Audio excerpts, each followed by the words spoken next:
आतापर्यंत आपण मॅथ्स 1 मधील linear equations in two variables, quadratic equations, arithmetic progression, त्यानंतर प्रोबॅबिलिटी आणि फायनान्शियल प्लॅनिंग असे चॅप्टर्स कंप्लीट केलेले आहेत. या सर्व चॅप्टर्स मधील सर्व टॉपिक्सच्या व्हिडिओच्या लिंक आजच्या या व्हिडिओच्या डिस्क्रिप्शन मध्ये दिलेल्या आहेत. आज आपण फायनान्शियल प्लॅनिंग मधील ऍक्टिव्हिटीज बघणार आहोत. तुम्हाला माहिती आहे आपल्या पेपर पॅटर्न मध्ये क्वेश्चन नंबर 2A मध्ये 2 मार्कांच्या ऍक्टिव्हिटीज आणि क्वेश्चन नंबर 3A मध्ये 3 मार्कांच्या ऍक्टिव्हिटीज येतात. तर या सर्व ऍक्टिव्हिटीजचा सराव व्हावा याच्यासाठी आपण ह्या ऍक्टिव्हिटीज घेतोय. ऍक्टिव्हिटीज बऱ्याचदा पुस्तकातल्या येतात किंवा त्या टाईपच्या येतात, फक्त काही नावं नंबर्स चेंज करून. त्यामुळे आपण पुस्तकातल्या ऍक्टिव्हिटीज आज घेणार आहोत. बघा, first activity, complete the following table by writing suitable numbers and words. आपल्याला एक टेबल दिलेला आहे, त्याच्यामध्ये सुटेबल नंबर्स आणि योग्य ठिकाणी सुटेबल वर्ड्स लिहायचे. टेबल कसा आहे बघा, फेस व्हॅल्यू दिलेली आहे, शेअर इज ऍट, प्रीमियम, पार असे शब्द आहेत तुम्हाला माहिती आहे, आणि मार्केट व्हॅल्यूचा कॉलम आहे. फर्स्ट एक्झाम्पल बघूया आपण, अतिशय सोपं आहे. 100 फेस व्हॅल्यू असलेला शेअर आहे. शेअर इज ऍट पार. पार म्हणजे काय, तर सममूल्यावर, इक्वल व्हॅल्यूवर आहे. म्हणजे face value is equal to market value. अशा वेळी म्हणतात शेअर इज ऍट पार.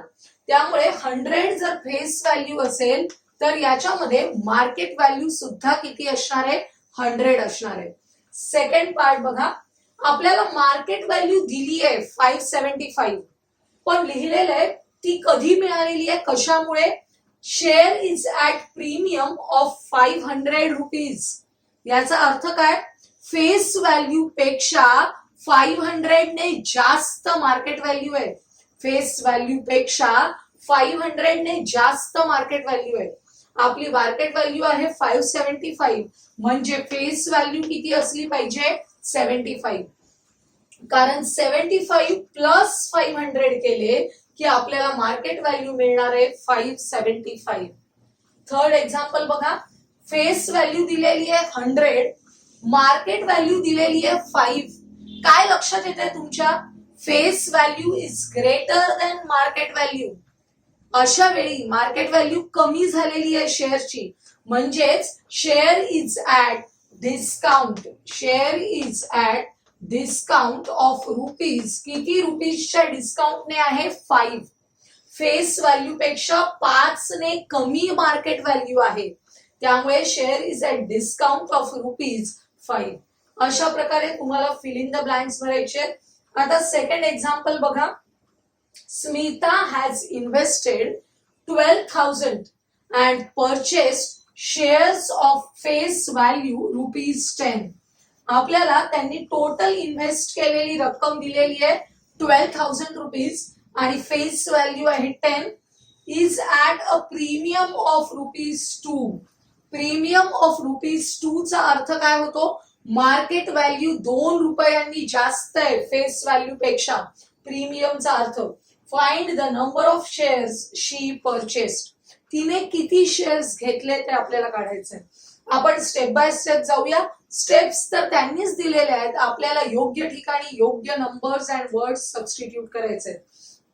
Face value equal to 10, premium ₹2.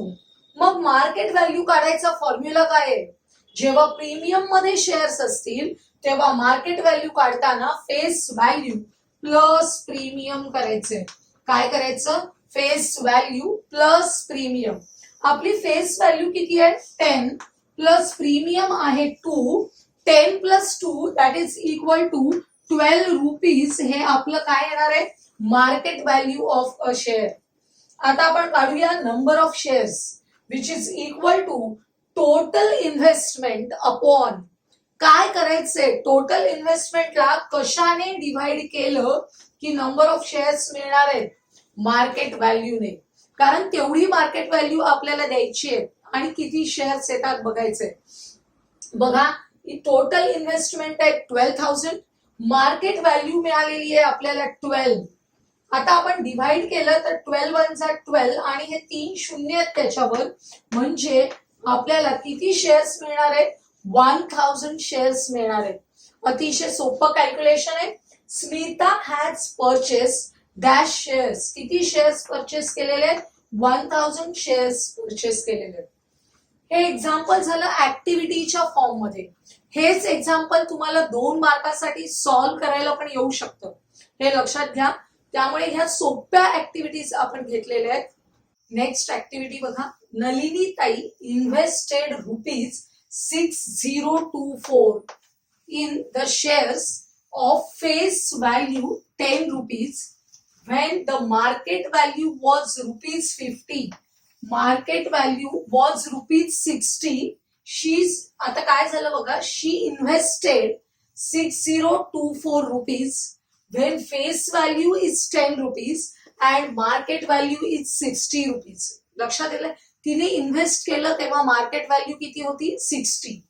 She sold all the shares at the market value of 50 rupees. तिने सोल्ड केलेले when market value was 50 rupees after taking 60% dividend.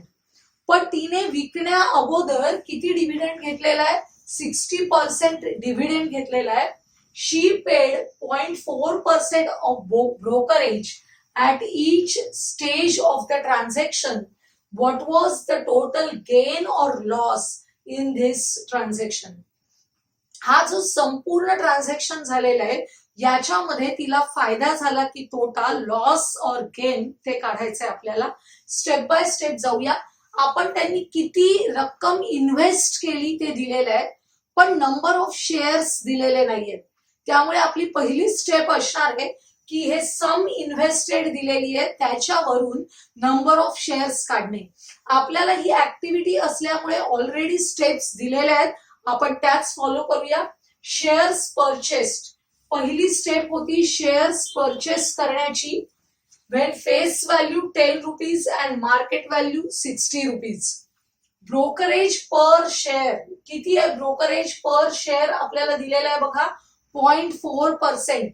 आपला प्रत्येक share ची market value आहे 60 rupees. आपल्याला माहिती आहे ब्रोकरेज कशावर कॅल्क्युलेट करायचा? मार्केट व्हॅल्यूवर. त्यामुळे 0.4% ऑफ 60 रुपीज काढायचे आपल्याला. लक्षात घ्या हा जो 0 आहे तो आपण कट करायचा. साही चोक किती होतात? 24.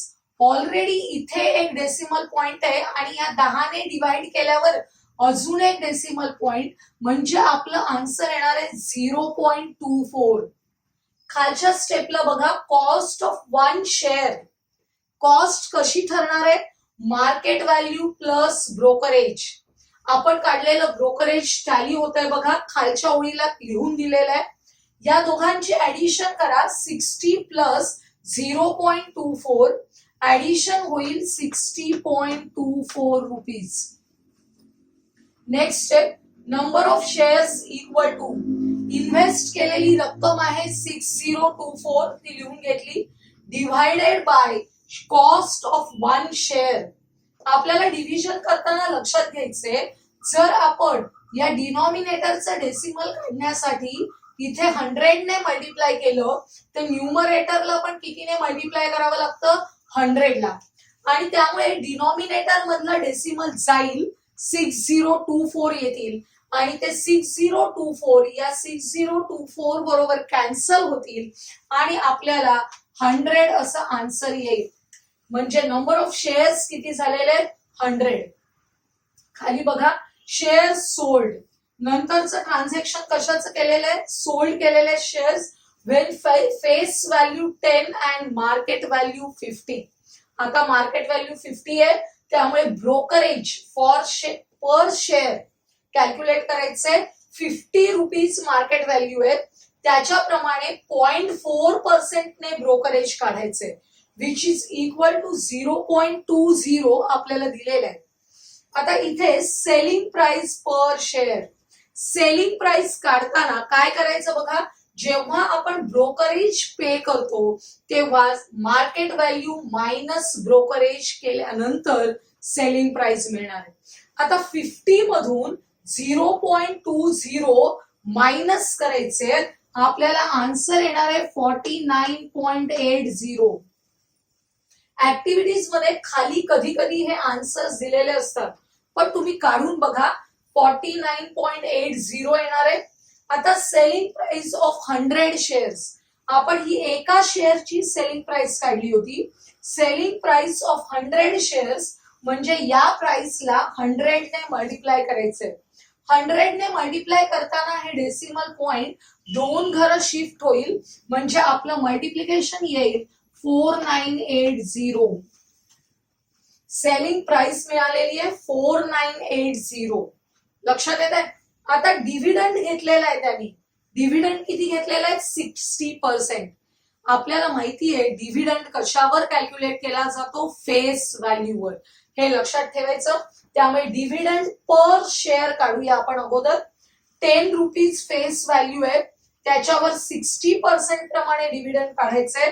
हा 0 याच्या बरोबर कॅन्सल झाला, हा 0 याच्या बरोबर कॅन्सल झाला.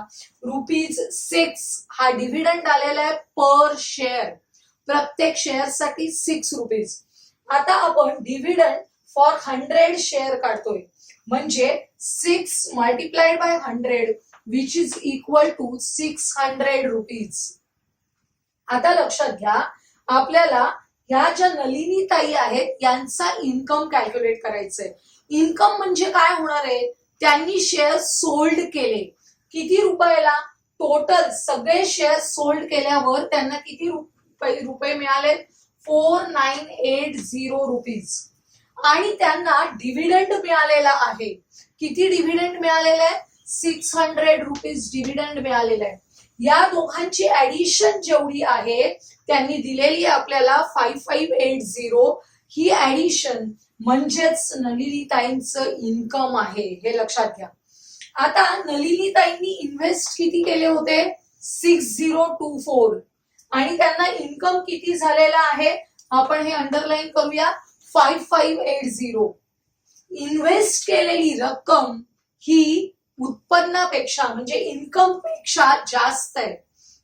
जेव्हा इन्व्हेस्टमेंट जास्त असते तेव्हा त्यांना लॉस झालेला आहे, आपल्या लक्षात येतं.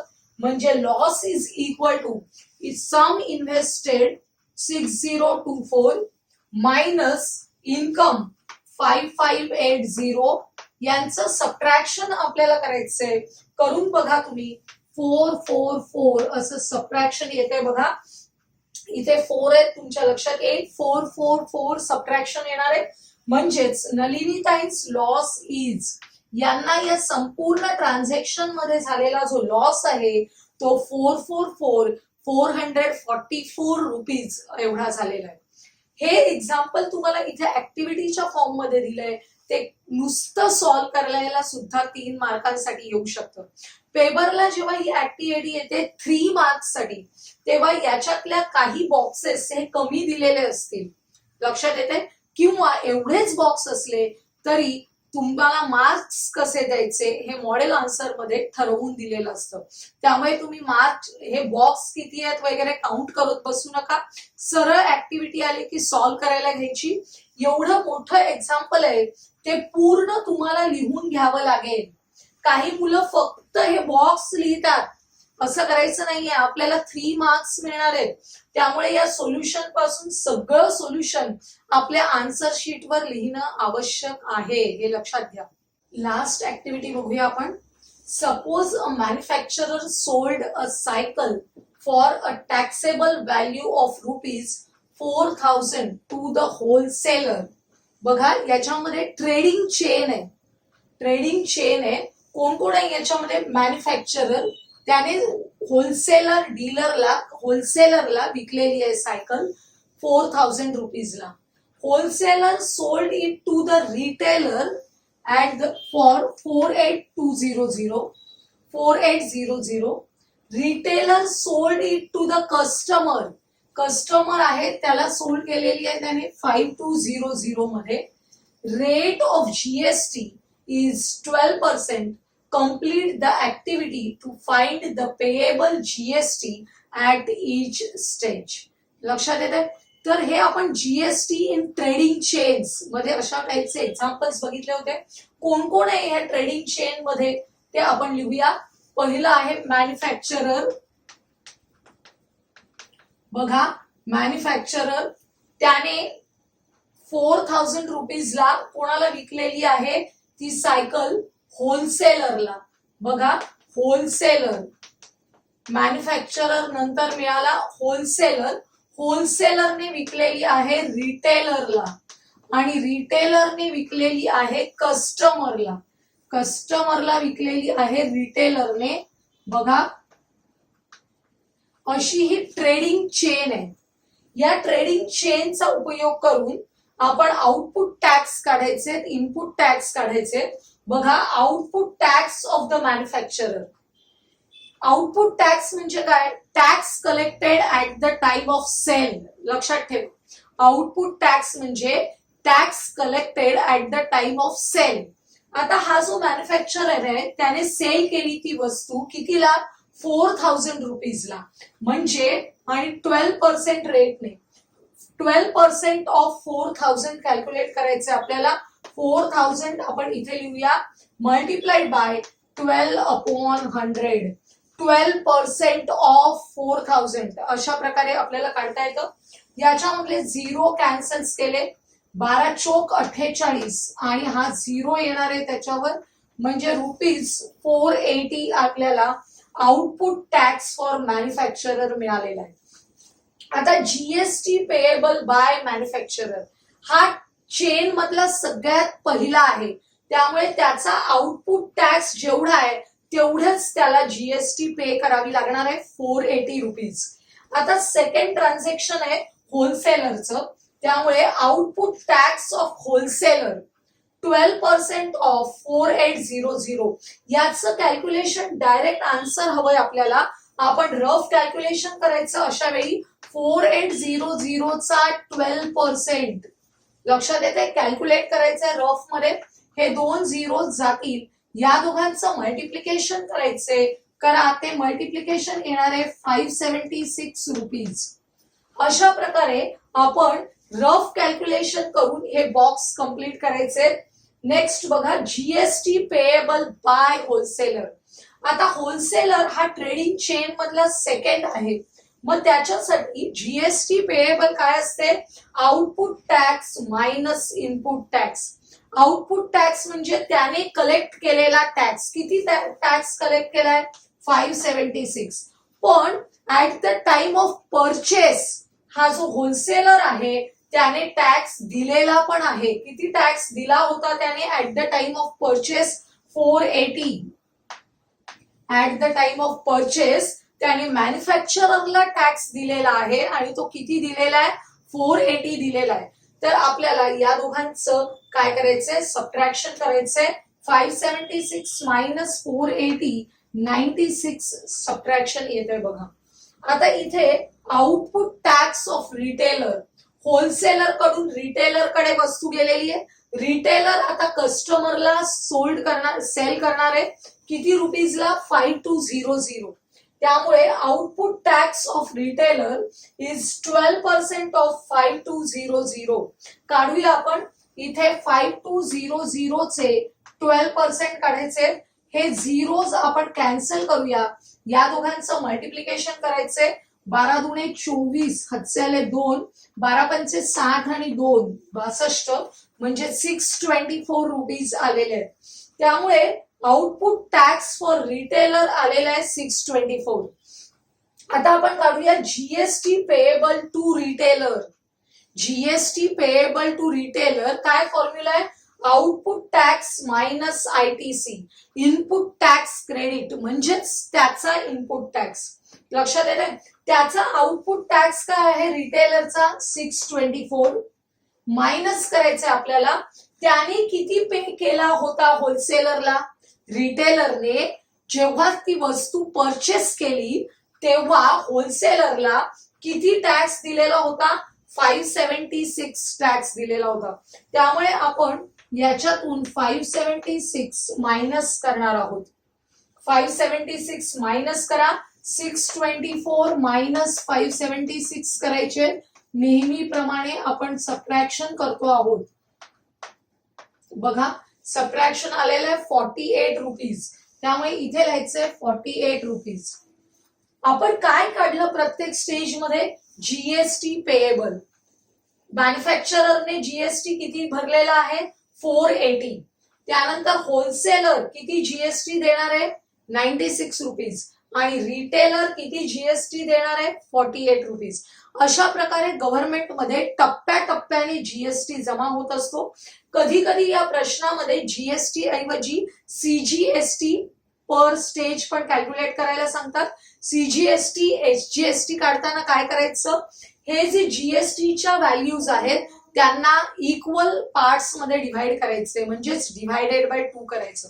पण आपण 3 मार्क्स साठी ऍक्टिव्हिटी बघतोय म्हणून मी इथे पेएबल जीएसटी काढायला सांगितलंय फक्त, हे लक्षात घ्या. आजच्या या व्हिडिओमध्ये आपण वेगवेगळ्या ऍक्टिव्हिटीज बघितल्या फायनान्शियल प्लॅनिंग या चॅप्टर मधल्या. आजचा हा व्हिडिओ जर तुम्हाला आवडला असेल तर लाईक करा, तुमच्या मित्रमैत्रिणींना शेअर करा आणि पुढील महत्त्वाचे व्हिडिओज पाहण्यासाठी आपल्या चॅनलला सबस्क्राईब करायला विसरू नका.